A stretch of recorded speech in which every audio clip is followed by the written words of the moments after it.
When you hear AMGs, you probably imagine 6.3 liters, 4 liters, V8s, V12s, but they also make a small little one. Welcome everybody to the Mercedes AMG CLA45S. This doesn't have a V8 or a V12, this only has a 2-liter 4-cylinder. But mind you, it's one of the most powerful 4-cylinder engines in the world. Let's see how this cool little quick car is.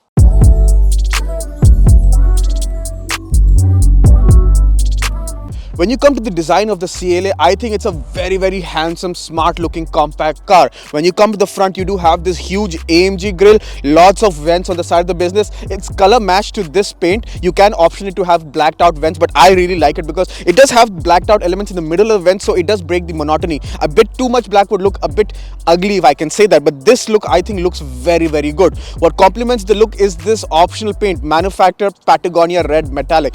I'm not sure if I got that right because it's a very long name, but I think it looks very good, especially when the sun hits it. There's lots of little pearl finishes you can see, which really looks premium. You do have an AMG badge on the hood, not a Mercedes badge, because you do have the huge Mercedes logo on the grille.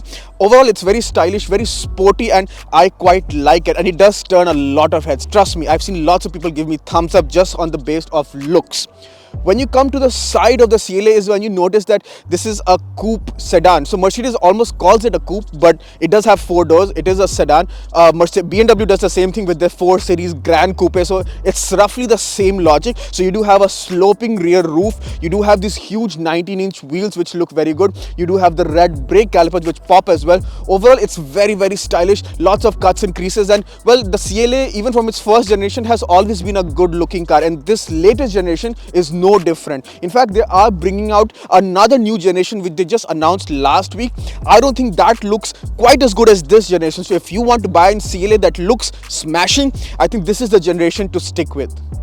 When you come to the sloping rear of the CLA, I think it's a very attractive looking car. In fact, it resembles a lot to its bigger siblings like the CLS. You do have a lip spoiler, this sleek LED taillights which I think look very cool. Some basic badging, so you have the AMG badge, you have the CLA45S, because you do have you used to have a regular CLA45 as well. The S denotes it has much more tech, much more power. You do have quad exhaust pipes which are functional and they sound pretty good as well when you drive it. You do have the extensions on the bumper, which is a North America very specific thing. I don't know if you're allowed to remove it. I don't know if it's on the legalities of that, but that does spoil the very smooth look. So if you can remove it, please do it, but if you can't, that's part of life.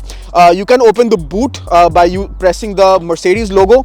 Opens up, and you'll actually notice that that boot is actually very spacious. You think that the CLA is the smallest car they make, so it might be compromised on practicality, but honestly the boot space is huge, so it can easily take all your luggage for a family trip of 4 over the weekend. So commendable job by Mercedes. What can I say? I'm very impressed because the CLA looks good and is practical at the same time. I'm inside the new CLA45S. As you can see, it has the same interior that is shared with the GLA, the GLB, in fact the EQB, which I drove last year as well. So it's not a bad place to be. I love the design. It's very functional. I love this 3-vent design. The ambient lighting at night looks fabulous in it. So that's a very top-notch design element by Mercedes. You do have this AMG badging on the dash, which looks very good as well. Lots of leather, lots of Alcantara suede as well, which I think really uplifts the ambience, and it does show that this is a sporty car. You do have this fabulous AMG steering, so it's part of an AMG driver's pack, so it's option, but I absolutely love it. More brands should learn how to make it. It feels so good. The spoke thickness, everything is top-notch. The paddles feel very good. The only grouse I have, which is now common with all new Mercedes, and this might seem repetitive, is the MBUX, where you have to control the instrument cluster. So either you can see your average speed, your fuel economy, or you can change your track. You really cannot do these things simultaneously, which I don't understand. Most manufacturers have figured this out. Mercedes has made it overly complicated, but I'm not going to rant too much about it. The screen is very nice. It's got wireless CarPlay, wireless Android Auto, but it has been quite buggy for me, which is a bit weird. Like, it cuts out music randomly, but then it reconnects in 30 seconds, so it has been a bit intermittent for me. Physical buttons for the HVAC, which I like a lot. Wireless charger, cup holders, and you have this small little place to keep your stuff. My phone doesn't fit. Phones have become too big these days. You do have physical buttons for the volume and to change the dynamic modes. You do have modes on the steering wheel as well, so you can select individual, comfort, race, sport, everything, which I love the tactile feel. You do have the optional sport seats, which are a bit too stiff for my liking. I think there's not enough padding.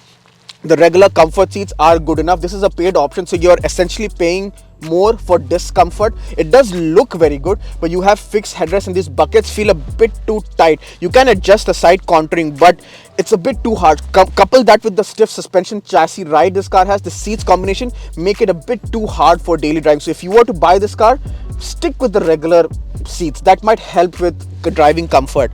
But yeah, overall the driving position is top notch and it feels very, very sporty, very comfortable, very spacious, and I've really enjoyed my time sitting in the driving seat throughout the whole week. I'm now in the rear seat of the CLA45. As you can see, space is really not an issue. Honestly, the previous CLA had lots of issues with interior room and boot space, but as you can see, they've really worked on it. So this driving seat is for my driving height. I'm 5'8" and I have lots of place to tuck in my feet under the seat. Knee room is really not an issue. Width can be a bit tight for 3 people, so 2 people is best, but even 2 people will sit in utmost comfort. You have excellent under thigh support. There is extensions under the seat. Headrest is very, very nice as well, but I feel like the backrest incline angle is a bit too upright and the windows are also a bit on the smaller side. You do not have a panoramic glass. I mean, it is a big sunroof, but it does not extend all the way to the rear, so it might feel a bit claustrophobic in the rear. Headroom is also a bit on the tighter side, so I'm 5'8". I'm perfectly fine, but I can easily see 6-footers and plus brushing their head on the roof, which is not a good thing. You do have 2 vents in the back, 1 Type-C port, and the transmission hump isn't that protruding as we've seen in other modern cars, so that's not a deal breaker, I would say. You do have a center headrest as well. You do have a center armrest as well with cup holders, which is a very nice amenity. But yeah, overall, for a person of my height and size, I can see myself sitting in the back. Not a deal breaker. You could do with bigger windows, but honestly, I'm fine. There's enough light that comes in from the sunroof, from the windows, from the rear window, because I feel like the rear glass is also quite raked. So yeah, I mean, it is a sporty car with rear seats as an option, but I think the rear seats are very, very good, and you can have this as your one car garage that can carry your friends in comfort in the rear as well. I'm now behind the wheel of the 2025 Mercedes AMG CLA45S. So let's get the numbers out of the way. This has a 2-liter 4-cylinder engine, produces 416 horsepower, has 4MATIC Plus, so the Plus is an option, otherwise you get the regular 4MATIC. So the Plus does the torque division between the front, rear, sides, everything. This does have a dual clutch automatic, does not have the 9G Tronic. So let's see how this car drives. In fact, you know what, let me try to launch it. So if I use the knobs to put into race, left foot on the brake. Oh, and that's 0 to 100 in 4 seconds. That's absolutely insane. I was able to get the race start, the launch control, which I was not able to get prior to this. This does have drift mode as well, so that sends all the power to the rear if you want to have some fun. Not recommended for streets, but yeah, that was brutal the way this car puts the power down. As I said, 4 seconds 0 to 100 is absolutely insane. I can put it back into comfort. Everything dials down, the engine dies down, the exhaust dies down, suspension becomes a bit more comfortable. I'm right now on a bit of a bumpy patch of road. The tires, the profile of the wheels do not help with ride. This does have the AMG suspension, the adjustable adaptive suspension, so you can put in comfort. That does make the ride much more livable. I've heard that the stock AMG ride without the adaptive suspension is rock hard. I mean, I can't imagine that rock hard ride coupled with this hard seats. That would be quite tough. So with this adaptive suspension, it is much more livable. And if you opt for the comfort seats, I think it would be really good. So put into comfort and it's actually really nice. You do have various drive modes: sport, sport plus, race. You do have individual. So for individual, you can adjust according to whatever you want. You can play through the screen and adjust it. You can even use the secondary knob on the left of the steering to toggle the different settings. I have everything in race except the suspension, which I put in comfort, and I've been totally driving this car everywhere, dealing it, and I have absolutely loved it. One big bonus is that if you do drive in comfort and on highway speeds, it's an automatic, it's in the most relaxed state. you can get pretty decent fuel economy as well. And I know fuel economy is something that doesn't go well with AMG, but this is an efficient AMG, if I can say that. And it is a hand built motor as well. It's not a mass commercial produced engine, so you do still have that hand built special feeling which you get with the bigger AMGs. If you drive it sanely on the highway, you can easily get 8.59 liters per 100, which is honestly, for a performance car and something that can do from 0 to 100 in 4 seconds, I think that's very, very commendable.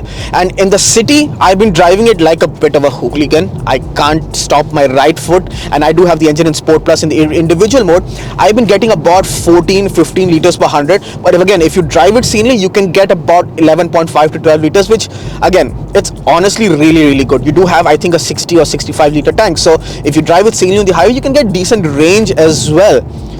I mean, what can I say? The steering is very nice. It's very direct. I think in Sport Plus and Race, it does weigh up really well. I'm in comfort mode right now, and I'm a really bad road. But it's not breaking my back at all. I mean, the comfort seats would have been better, but can't really complain. As I said, the steering feel is really, really good. In Sport Plus, it weighs up really well. It's very direct. And as I said, I just love the feel of this Alcantara, the optional AMG steering wheel. So overall, the driving experience is absolutely top notch. Like, I've heard rave reviews about its hatchback sibling, the A45S, but now having driven this, I totally understand why the whole automotive journalist fraternity is going mad about this chassis. It's an absolute fantastic package, and this can be a one-car garage. It's expensive, but it can do it. In conclusion then, the 2025 Mercedes AMG CLA45S, very long name, very small car, but it does deliver a lot and it packs a lot of punch. Honestly, I've loved spending a week with this car. It's extremely fast, it's frugal when you want it to be, spacious and practical enough to carry all your friends, all the luggage. What else do you need? And you do get the beautiful looks, the beautiful handling. It literally does it all. And it has to, because it's extremely expensive. So I need to pull out my phone, so pardon for that, because it does have a lot of options. So the base CLA45S is 74,300. This very car, as I said, has the performance seat, so that's 3,175. Ouch. This has the pinnacle trim, which has the heads-up display, the 360 camera, all that stuff. This paint is 2,275. I mean, I can opt for that because it does look really, really good. You do have the exclusive trim, which is the navigation, the augmented reality, the illuminated door sills, and all that stuff. This also has the AMG drivers package, which is $1,800. You do have the distance assist, which is the adaptive cruise control, for $780. There's the optional dash cam, which this car has as well, for $270. The red seat belts, the manufacturer red seat belts, which look really good, $390 for that as well. Red brake calipers, which again look very good, another $390 for that. Add freight and PDI, which is up to about $4,800, and that brings the total of this car to $92,000. Now, $78,000 is really not that bad, and you do get a lot of car for your money. $92,000, that's very, very steep. I mean, this car does do it all. So you might think that 92K might be justified, but you have to remember that 92K is close to 100,000, and once you get close to 100,000, you have a lot more options. In fact, a base manual rear wheel drive M3, which is, let's be honest, an M3 has the heritage and the legacy, is not too much more expensive than this. So that makes the challenge much more difficult for the CLA45S. I mean, if I want the market to buy a sporty sedan, I would definitely consider this car because it really does it all, and it can be a one-car garage.